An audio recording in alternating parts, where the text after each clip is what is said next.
Hi there, Ivan from the Lacroix Cruiser, and we're going to do a tour of this bus today. Yeah, since we announced that we bought this bus and we're going to be renovating it, we've had a lot of people asking us, hey, can you give us a tour of the bus? We gave a small, quick tour, but we're going to give you a more in-depth tour starting now. So we have everything opened up on the road side of the bus, so let's take a look at what everything is inside of here. So right below the driver, we have a nice compartment. It has a 4-gallon windshield washer container. 4 gallons, I think we'll be able to do a few miles with that. There's an air tank in here, lots of space, and back there you can see the spare tire. The front bumper pivots down and gives us access to the spare tire. The steering rod is there. It's clean, everything is there that we need, and a bit of space. Who knows what will end up here. Above it, what scares a lot of people. Yep, the wiring compartment. It hasn't been molested. It's pretty much all original. So that's a great thing. We have all the wiring diagrams that came with the bus. So if we ever have an issue, we will be able to diagnose it. We'll be able to follow through on these wires. And when you look at it, it's very logically laid out, and they are actually quite simple to work on. The tires will be replaced, as well as the wheels. That is coming up soon. The first bay, there's a few things in it. In that pink thing is the ring that goes with the clawfoot bathtub. So to be able to have a nice, to be able to use the clawfoot tub as a shower. Not sure we're going to be keeping the clawfoot tub, but it's always an option. Bay, as you can see, it's about 5 feet wide, of course 8.5 feet deep, and close to 3 feet tall. So lots of space there. We have another empty bay here. So we'll be filling it with all our crap, our stuff. Here's one of the systems bays. In this bay, we have the two Xantrex 4,000 watt inverters. We have the Oasis hydronic heating module, similar to a Aquahot, but made in Canada. So being a Canadian, that's a good thing for me. And if we get, yeah, we can see back in there, that's where the house batteries are currently housed. We're going to be modifying that. They're not going to be staying there. We're going to be moving things around in this bay considerably to use the space more efficiently. It's right now not the best use of space, so we'll be modifying this one extensively. There's also a lot of different things here. We have a voltage converter over on this side. And because the bus is set up as a 24 volt system, but a lot of things work off 12 volts, water pumps, things like that. So with using this voltage converter, it drops it down to 12 volt where we need 12 volts. The water bay, or the wet bay. So dual pumps, there's a small accumulator there.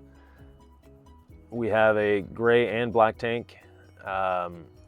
Again, this is something that we're going to be modifying extensively, this area. You see some of the electrical switching controls here, and there's a few fun things here. The tanks are heated, which is nice. You see there's a thermostat here. The reason there's a thermostat is this bay is heated using the Oasis as well. That way the water can't freeze in the winter. We have our electrical connection here through this cord right in there. So that's our electrical connection if we want to hook it up. It's fused, everything has controls on it. So it was well done, but we're going to redo it to our liking. Not saying that it has to be done, but again, we're going to be doing it. Rear wheels, tires, they're going to be changed out as well. We get to the engine compartment. So it's a Series 60 Detroit. It's a big engine. Nice big turbo as well. There's the turbo, yes. The wiring box back here, same deal, has not been molested, hasn't been modified or changed, so that's a good thing. A lot of times when you buy an older bus conversion, the wiring has been, shall we say, altered. And that altering is not always a good thing. Up here, we have the radiator on your right and the aftercooler, or intercooler, sorry, for the turbo on your left. So it's an intercooled turbo, more power. The Series 60 Detroit diesel.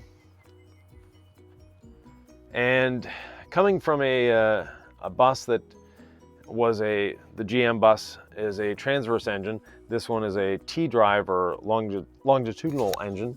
It's a little different. So in the GM bus, everything is accessible except for the starter. Whereas in this bus, everything's accessible, but you have to sort of crawl in the sides. Speaking of crawling in the side, here's the other service door. So we have access to the filters, the starter, the compressor, the alternator here. So it's not that bad. It's just, it'll be a change for us to have to crawl into a space to work on the bus. The MCIs are on a cradle. So if we look back here, that piece of metal that's sort of V-shaped, this whole bar that supports the engine just literally slides on it. So if we need to remove the engine and transmission, we undo those U-bolts and we can slide the whole thing out. Just a couple bolts, well, not a couple bolts, but a number of bolts, release some hoses, and you can slide it out by removing the rear bumper. So it's actually not a difficult task, just takes a bit of time and a bit of patience. Coming down the curb side of the bus. Sorry, I forgot to open one of the doors. So here's our generator bay. And we have a Kubota engine in the generator. It's an EPS 20 kilowatt generator. Yes, it's a little big, but not a problem. We'll be able to work with it. No, it would be nice to recuperate some of the space, but even if we go to a smaller generator, it's not going to be much smaller than this. We have a 7.5 kilowatt generator now, and it's not half the size of this. It's only about 2/3 the size. So this generator runs well. It's an exceptionally good generator, so we're going to be keeping it, and it's not moving from where it is. This bay is the battery bay. No batteries in it at the moment. We're going to be putting in some brand new 8Ds. Next up, we have the fuel filler. Lots of fuel capacity. So we'll be filling that up quite often. The other side of these two bays that we saw earlier today. Old Faithful is there. So that's a tour of the outside. Let me give you a shot down the side of it here. Now up on the roof, yeah, can we get it? No, I can't back up far enough. On the roof we have 5 air conditioners. They're going to be making way for a mini split like we have on the GMC.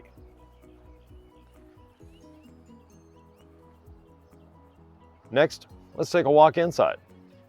So going inside the bus, the factory stairwell is in place, hasn't been changed. We have a really nice, comfortable driver's seat. Sears Atlas Elite. For the driver's control, yes, there are a lot of switches. Do I know what all of them are for?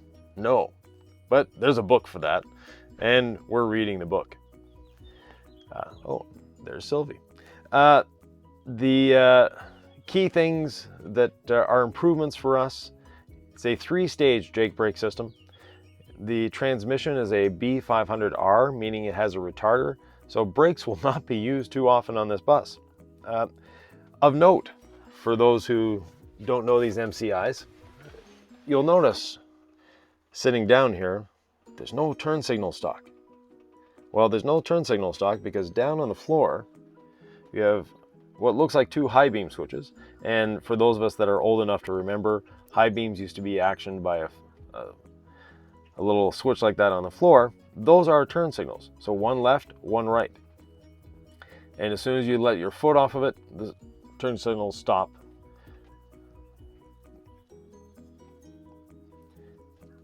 Beside it, up over here, that is the high beam switch. And we have the air horns right there. And we have the electrical horns on the center of the steering wheel. So we have two city horns are the electrical ones, and on the road when you really want to get someone out of your way or they cut you off or whatever, you want to get their attention, we have the air horns. There is a backup camera system with two side cameras already installed, so we'll be taking advantage of that as well.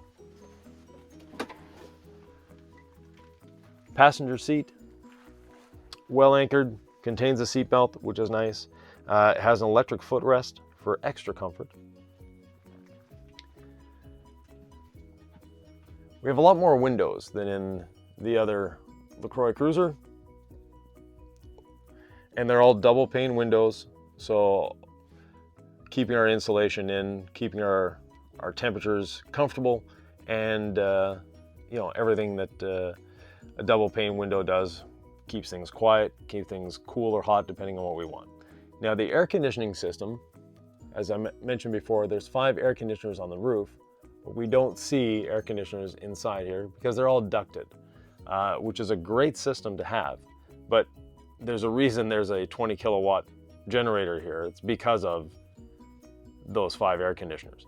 We're going to be going solar, and in doing solar, we're going to be able to run the mini split off the solar in our battery system, like we're doing in the GMC.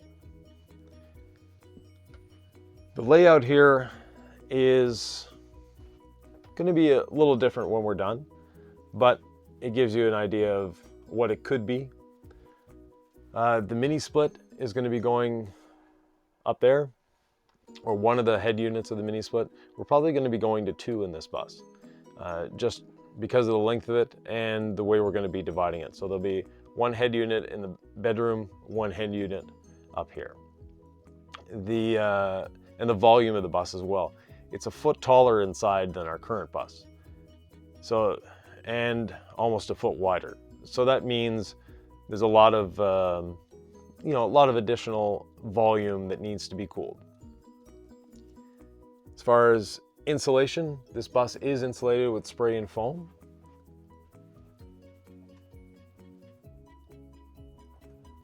So we can see how this was done. So we have the spray and insulation here, and that's one of the marker lights that we see there. And they cover the spray and insulation with black paint for some reason, but hey, it is what it is. The ducting for the air conditioners, we can see it here through this maze of wires. Let me get us closer to one of these air conditioners. So there's one of the air conditioner units there, and then it goes through this ducting. One is the return plenum, and one is the one that provides the air.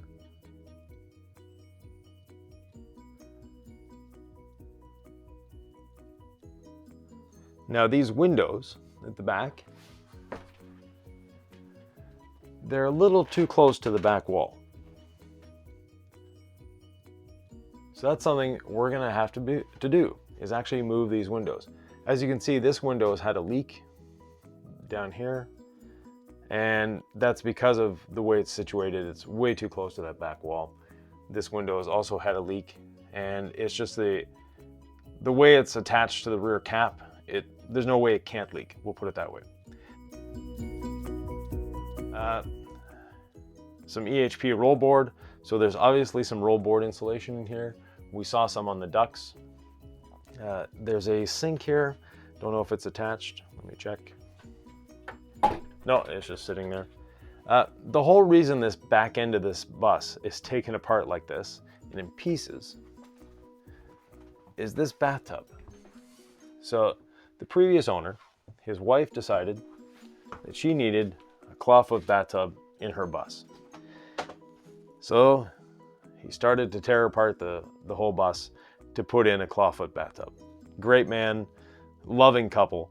Unfortunately, health issues stopped the renovation of the bus where we see it now. And, you know, there's a lot of wiring. Thankfully, it's all connected, it's all labeled, and it all still works.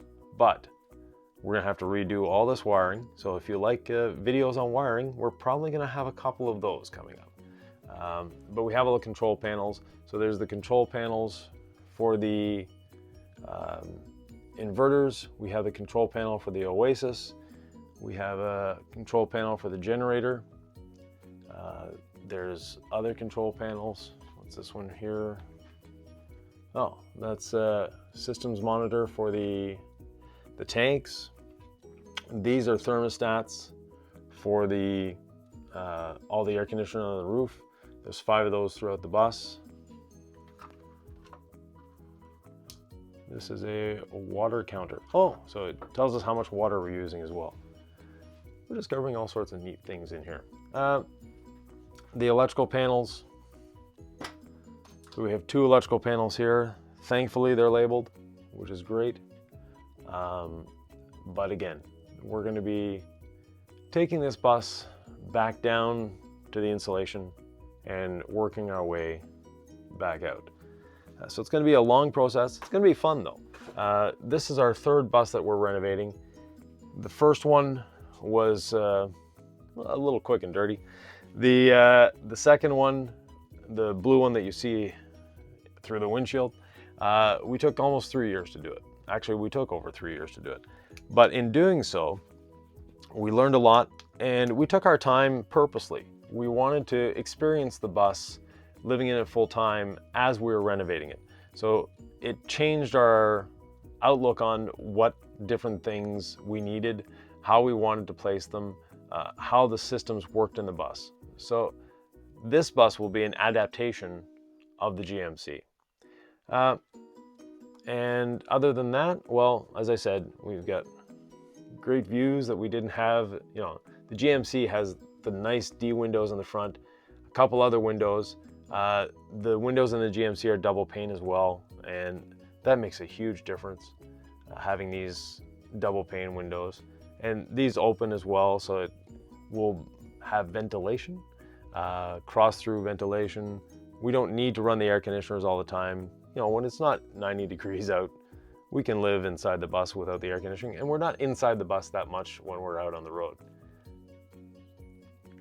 Thanks for joining me.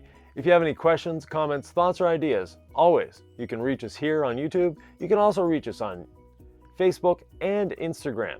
So thanks a lot and have a wonderful day.